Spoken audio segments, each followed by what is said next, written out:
Hey, this is Anders Manga with Bloody Hammers, and you're listening to the Brutally Delicious Podcast.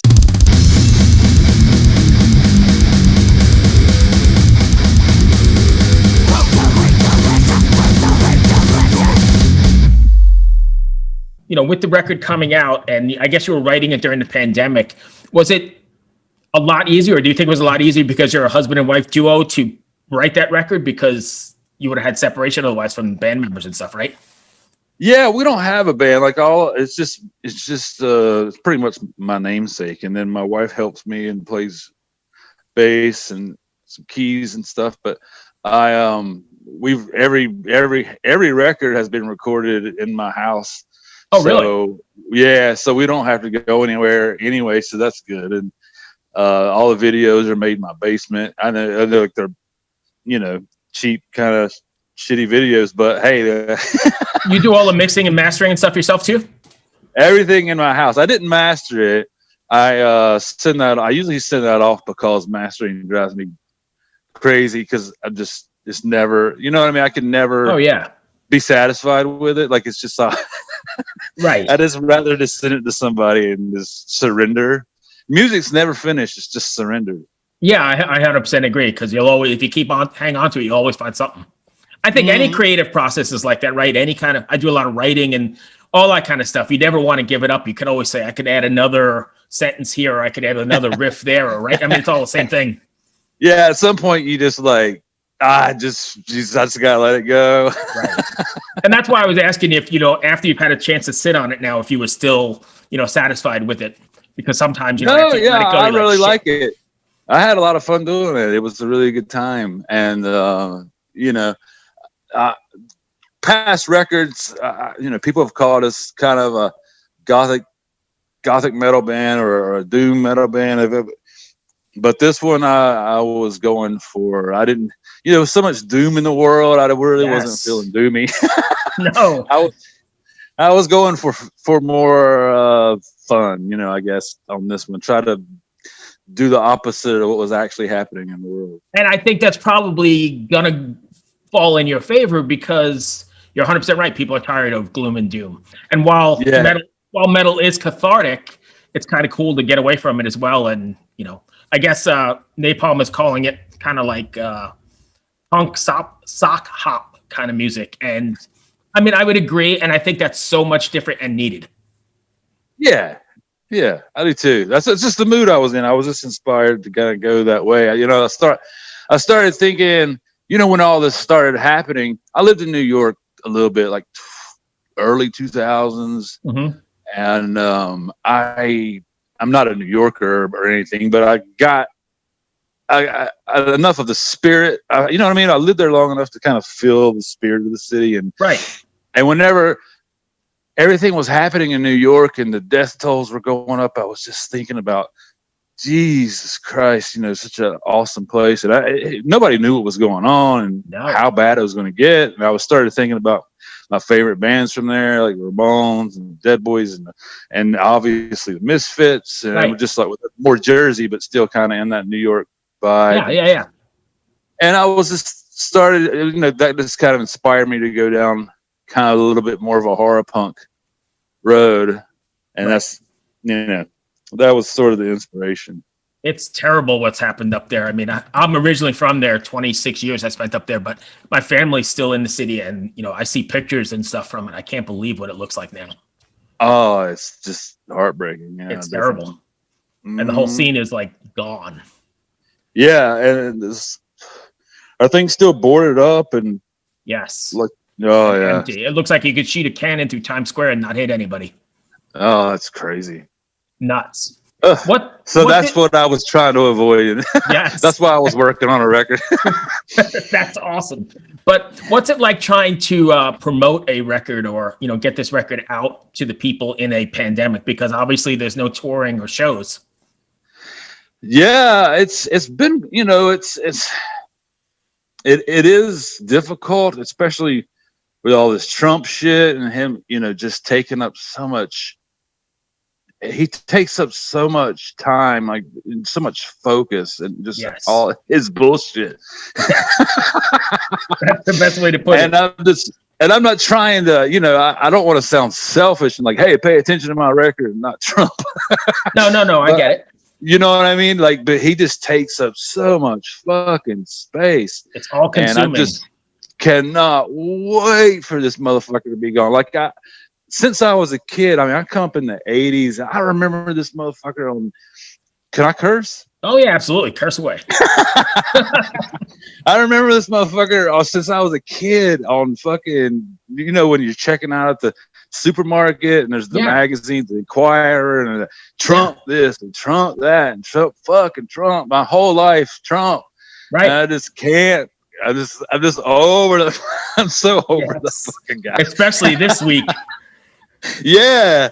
My God, the redneck siege. I was just like, holy shit. And I just can't. I don't know, man. I just can't wait to just be back to, man, like when I've never heard from a president so often. I mean, even like Bush, No, you're right. That much. It wasn't like just every fuck, hey, man, something. And so anyway, that's just, and this political year in particular was particularly divisive. I couldn't. I just had to unplug, But it's hard. So I know this podcast is about bloody hammers and music, and we'll get there in a second, but it's hard to unplug because it's captivating as well, right? Watching all this shit go down at the Capitol. It's toxic, man. I mean, especially Twitter. Like, I really try to stay away from Twitter. I don't know if maybe I'm just following the wrong people or something. And I think that a lot of people are in their own information bubble. Like, some people, it just depends on who you're following is what your perspective you're getting on what's happening. You're 100% right. You know what I mean? Like, I can see how some people are misguided or because social media will just kind of tell you what.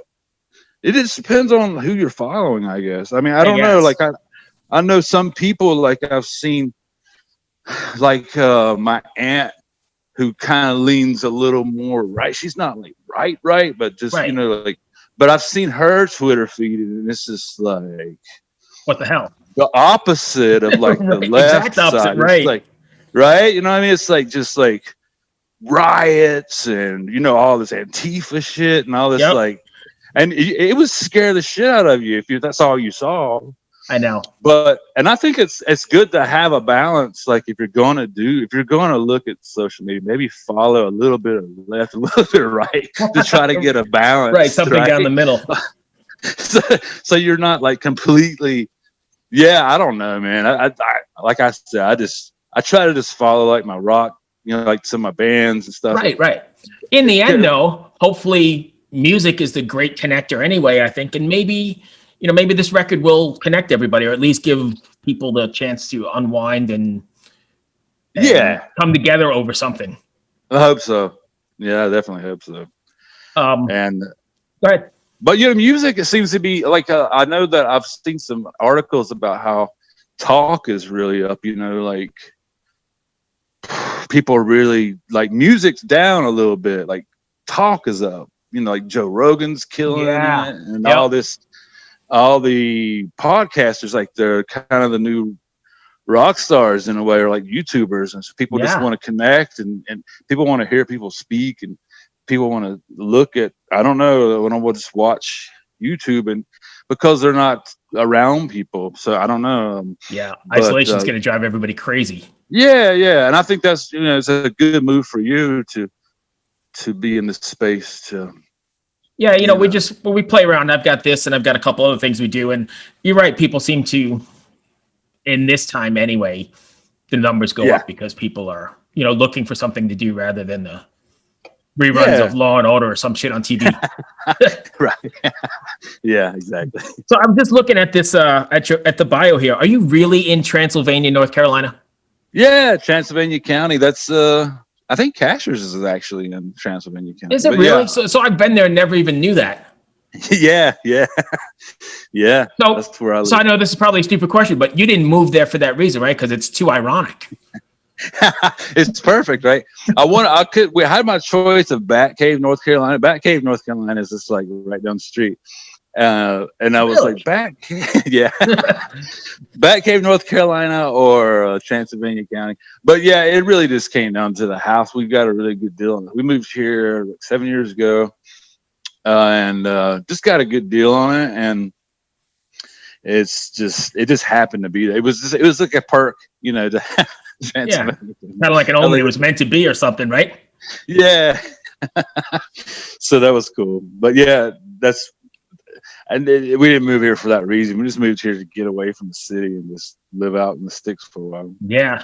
I'm just right outside of Richmond, but in the sticks. I mean, it's 15 minutes, but it's almost a whole different world, you know, with farms. And I've got chickens and all the other shit out here. And it's great because I could be in the city if I want to be, or, you know, just sit in my backyard and feed the chickens and don't hear anything. So it's nice. Yeah, exactly. Yeah. I'm just equal distance, like from Atlanta's not that far, and Charlotte's not that far, and Nashville's not that far. It's kind of cool. Knoxville. So yeah, it's a kind of a nice place to live. It's kind of weird. It's just like lots of New Yorkers are here. Like my neighbor's a New Yorker. Yeah, it's just people just want to get out of the city, and people have been just flooding here. I know, but even before that, they couldn't afford it anyway. So. Yeah. That's why I got out years ago. Yeah, my neighbor's from New York City, and it's a lot of people in the neighborhood are, and it's weird, you know. I mean, there's like just a balance of like New Yorkers and rednecks. Right, that's great. Hey, but, so go ahead. Yeah, I'm sorry. No, I was going to say, Natalie told me that you guys do something really creative and different as well. You guys make your own Ouija boards for sale? Yeah, we did. We wanted something to do, you know, living out here. And we just, I don't know, in between making records and stuff, we started doing some woodworking. And we did some Ouija boards. We did just any kind of like weird kind of carvings, like tarots and just like you know, stuff like that. Like, and but yeah, we stopped doing it like a year ago. It got to be really hard to find wood because of the riots and everything. People were breaking into busting windows out of buildings and stuff. Oh yeah, because they needed lumber everywhere, right? Yeah, all the wood was gone, and we were just like, and plus the pandemic, we didn't really want to go out to the post office and all, you know, we just laying low for a while. But yeah, we did that for a while, and that was fun to do. Well, did you have any like formal training in woodworking, or that was just something you picked up? Yeah, I just learned. Yeah, I just watched some YouTube videos, and we just kind of figured it out. But yeah. All right. So this might be a weird question and we can skip it if you want, but I know nothing about Ouija boards or even really the, you know, the occultist kind of stuff, but any good Ouija board stories? Do you use them yourself? Yeah, I don't. It was, you know, I just like the art of the idea of witchcraft and you know, I don't actually, you know, I don't practice it or even really believe in it. I don't knock anybody who does, but I just find the pop culture, I guess, of witchcraft and Satanism and stuff like that fun. Right. Because I grew up in the Bible Belt, and you know, we were, you know, it was pretty oppressive growing up in the South when I did, and all the. And you know, it was always fun to freak out your parents and your neighbors and stuff with like Venom records or whatever. Oh yeah. So I grew up in New York, not really the Bible Belt, but grew up in a very, very religious family, and I can relate to what you're saying because, you know, as a teenager, I couldn't wait to bring home the Welcome from Hell album or something like that. Or the Slayer, or, you know, Slayer, or any of that kind of stuff. Yeah, it was fun, and I get this. Yeah. And I get the same kind of feeling from making Ouija boards and things like that. It's just, you know, it's just fun to freak out the squares. Great. It's fun to freak out the squares. What do you have planned after? I mean, obviously the record comes out and there's no touring. Are you guys going to do any sort of live streaming or any sort of interacting with fans? Yeah, we've talked about trying to do something like that. Like we were discussing with our booking agent about doing something late in the year or 2021 and 2022, but now it's looking like that's even getting pushed back. And right, I don't know. Like it's going to be like less clubs when everything does open back up. There's going to be less clubs and every band in the world trying to go out at the same time. And so it's just, you know, I don't know. We're just going to try to wait and see what happens. But so who knows at this point? Yeah, I know nobody has a crystal ball, but I also know that being in the music business and around it for so long, this model's not working. It's going to have to change. Where do you see it like falling? How do you see this all working out? Are we going to go to shows again? Are we just doing singles instead of albums? Where do you think this is all going to pan out? I do think that like yeah, I mean, I'm an album oriented person. Yeah. Maybe because I'm a little older, but right. I don't know. But you know, across like Spotify and like the streaming sites, albums, doesn't matter who you are, they just decline in listens. Like if you have a really good song at the end of a record, right, there's not a whole lot of people going to hear that record because people's interest. Oh, I mean, like statistically, if you look at anybody's record, the plays just go down as the album progresses. Like it's, you know, like back in the day, we were like, whoever band would put some awesome song at the end or near the end. Right. I still try to balance the record like the old days, but those days are like strategically, like it's not that smart. Like you got to put like a singles or, you know, I don't know, like we're still selling some vinyl and stuff, but yeah, like it probably is smarter to do singles. I miss the days of, you know, buying the vinyl and sitting home and listening to it top to bottom and reading the liner notes and, you know, where it was recorded and who did the artwork. That's all like a lost art now. I know.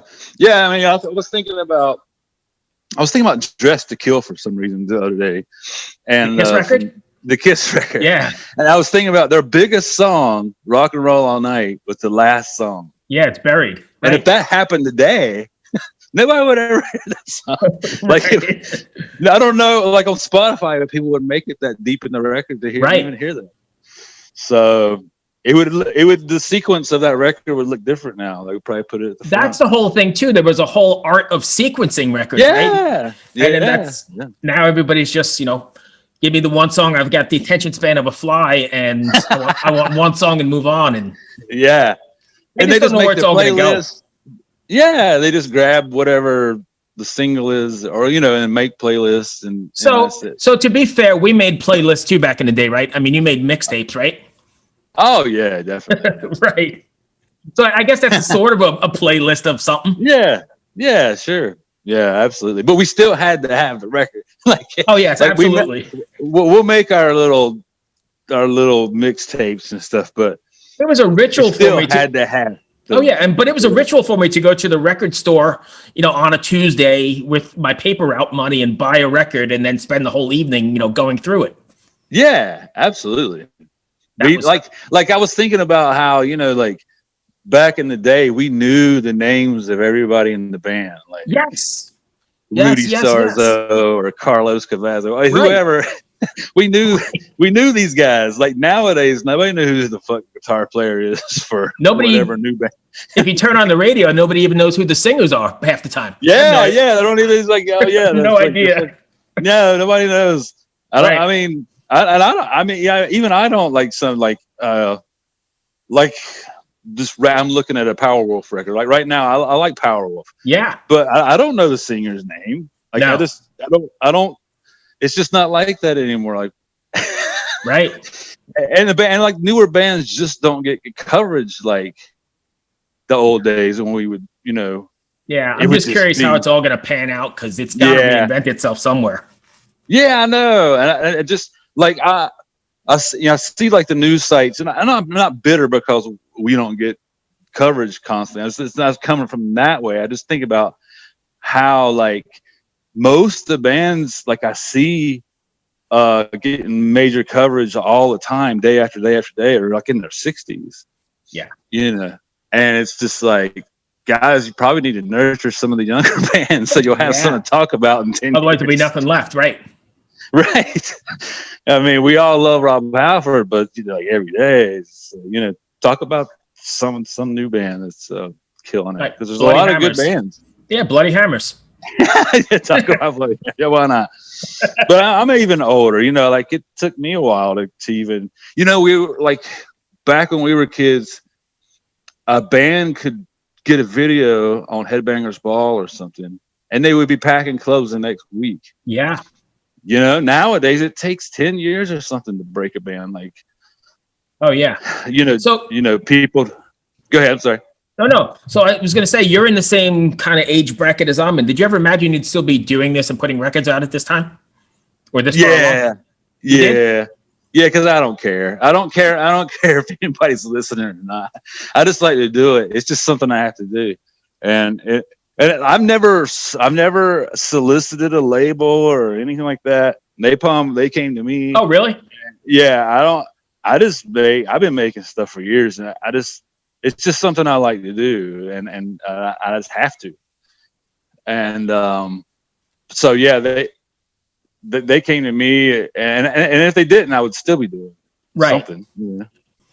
I'm in the same boat as you. I'm still doing the same shit. I'm still doing these podcasts, whether nobody listens or not. And but sometimes I sit back and wonder. I'm like, you know, maybe I should be doing normal stuff. Like, does that make sense? Yeah, I don't think that you're in the way. Like, I don't think that either of us is in the way, because there's so much space now. Like that back in the day, there was only so much airtime on MTV or magazines that were on the newsstand, but now like there's just infinite amount of space on the internet for just anybody, like to find whatever they want to listen to. And I don't know, I think now you're competing against a shitload more stuff, but there's still enough space, and there's always going to be somebody who stumbles. And I wasn't trying to insult you at all. I'm just saying I'm sort of in the same boat. I'm doing, you know, my own creative things, pushing 55, and I often wonder, I'm like, it's kind of weird. I wonder what my kids think, you know?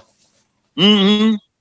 Yeah. I understand. Like, no, I think that, sometimes I think I'm in my 40s, but I think that like sometimes like I feel, I don't know how to say this. Like I used to, when I was younger, kind of be involved and go out to like goth nights and stuff like that, like the goth scene. And I remember like everybody was in my same age range, like back then. It was like new. And it's like kids now, they don't, you got to go kind of extreme or something really weird to do something original now. Like, or just rehash kind of old stuff and just make new good songs. People always want good songs no matter what. But yeah, I just think about like how the age, like if you went to like a random like goth night or night now, you're gonna have people anywhere from their 20s to 60, like late 50s, like and it's kind of weird. Like they don't have something of their own that's not been around forever, like punk, and everything's been around for so long. And you got all these older looky-loo people who are around.